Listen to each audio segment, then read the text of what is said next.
یہ جو آج کل لوگ کہتے ہیں نا کہ صاحب یہ جو قربانی ہے یہ تو بڑی عقل کے خلاف بات ہے، کہ اعوذ باللہ کہتے ہیں کہ کروڑوں اربوں روپیہ جو ہے قوم کا وہ نالیوں میں بہہ جاتا ہے،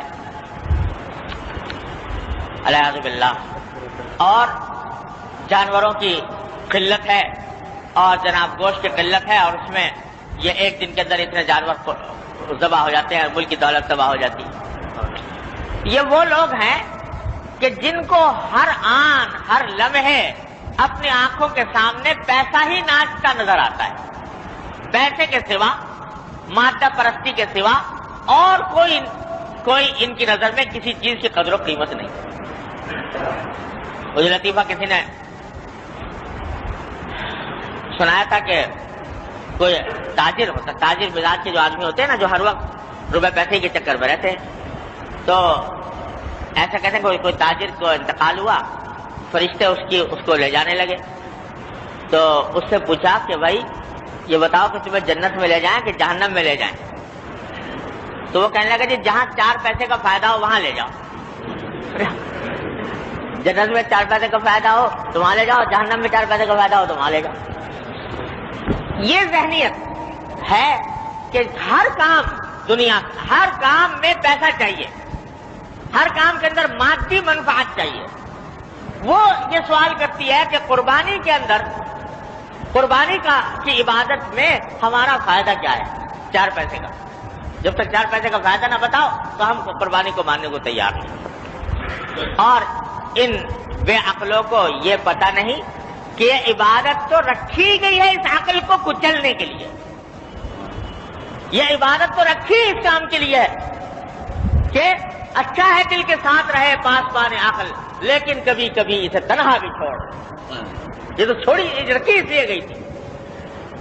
اور اللہ تبارک و تعالیٰ نے یہ عبادت اس لیے رکھی تھی، اسی کو کا پورا قصہ سنایا اللہ تعالیٰ نے کہ ہم نے اپنے نبی صلی اللہ علیہ وسلم حضرت ابراہیم علیہ السلام کو کہہ دیا کہ بیٹے کو قربان کرو۔ اب بتاؤ کہ بیٹے کو قربان کرنے کا جو حکم ہے، ذبح کرنے کا، اس کو عقل کی کسی بھی ترازو میں تول لو، کیا یہ حکم کسی طرح عقل کے مطابق بنتا ہے؟ کسی بھی انسان کا قتل کرنا، قرآن نے یہ کہا ہے کہ ایک انسان کا قتل کرنا پوری انسانیت کو قتل کرنا ہے۔ من قتل نفسا بغیر نفس و فساد فی الارض فکأنما قتل الناس جميعا، ایک آدمی کو قتل کر دیا ناحق تو گویا پوری انسانیت کو قتل کر دیا۔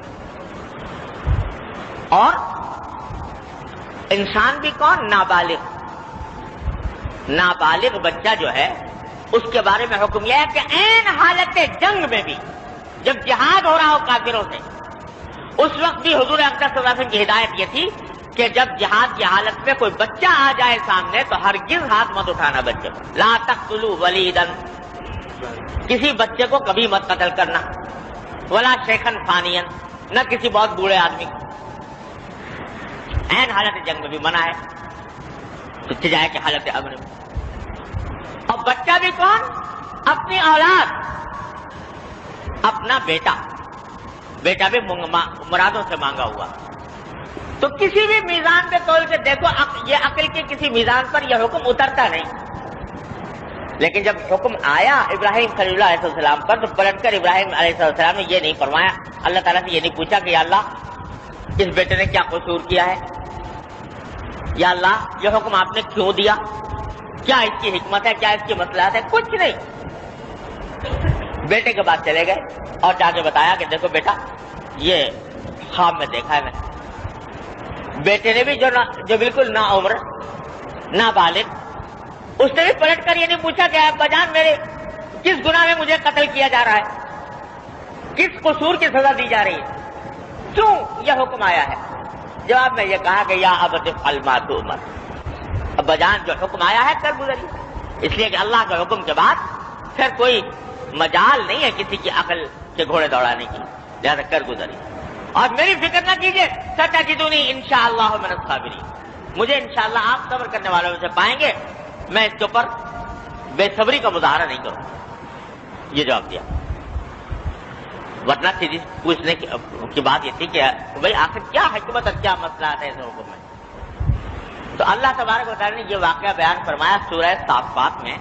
تو وہاں پر اللہ تعالیٰ نے فرمایا فلما اسلما، جب باپ بیٹے دونوں نے سر جھکا دیا ہمارے حکم کے آگے، وَتَلَّهُ لِلْجَبِينِ، اور باپ نے بیٹے کو پیشانی کے بل زمین پر گرا دیا. تو نادیناہ ان یا ابراہیم، ہم نے آواز دی یا ابراہیم قد صدقت الرؤیا، آج تم نے اپنا خواب سچا کر دکھایا. اور روایتوں میں آتا ہے، بعض روایتوں میں آیا ہے کہ جب حضرت اسماعیل علیہ السلام کو لے جانے لگے حضرت ابراہیم علیہ السلام، تو انہوں نے یہ کہا کہ انہوں نے مشورہ دیا خود کہ ابا جان جب آپ میرے اوپر مجھے ذبح کریں تو آپ مجھے الٹا لٹائیے گا پیشانی کے بل، کیونکہ کہیں ایسا نہ ہو کہ اگر سیدھا میں لیٹا ہوا تو آپ میری صورت کو دیکھ کر باپ کی محبت جوش مار جائے اور چھری چلنے میں کوئی کسر رہ جائے. دوسرا یہ کہ آپ مجھے ایسا کیجیے گا کہ میرے سارے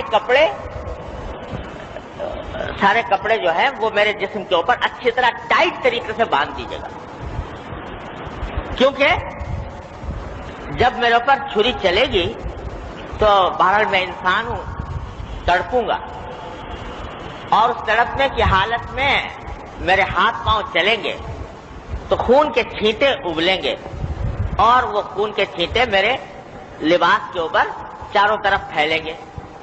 تو میری والدہ کے پاس جب یہ لباس پہنچے گا تو ان کو دیکھ کر بڑا غم ہوگا. لہذا آپ اس کو اس طرح کیجئے کہ کم سے کم کپڑوں کا حصہ جو ہے وہ خون سے آلودہ ہو. لٹا دیا باپ نے بیٹے کو.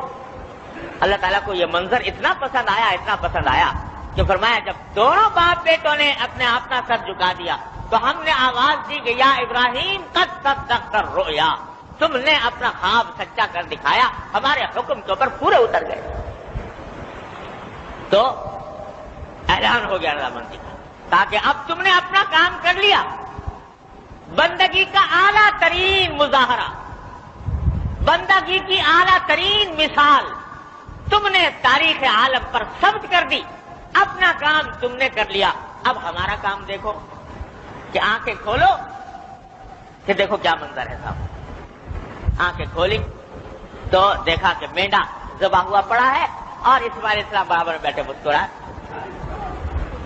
اللہ تبارک و تعالیٰ نے یہ واقعہ جو بیان فرمایا سورہ صافات میں، تو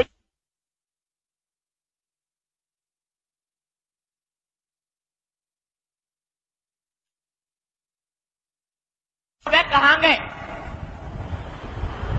اور ان کا کیا فائدہ مجھے حاصل ہوا؟ صرف اتنا مطالبہ ہے تمہارے ساتھ. یہ ہے قربانی. جب یہ کرو گے اور اس جذبے کے ساتھ کرو گے کہ چاہے مجھے ظاہر میں فائدہ کچھ نہیں پہنچ رہا، میری رقم میں کمی آ رہی ہے بظاہر دیکھنے میں، لیکن میرے پروردگار کا حکم ہے اس لیے انجام دے رہا ہوں. جب یہ کام کرو گے، اس جذبے سے کرو گے، تو کہتے ہیں کہ ایک ایک قطرہ جو اس جانور کے خون کا بہے گا، ایک ایک قطرے سے تمہارے گناہ معاف ہوں گے، تمہارے درجات بلند ہوں گے.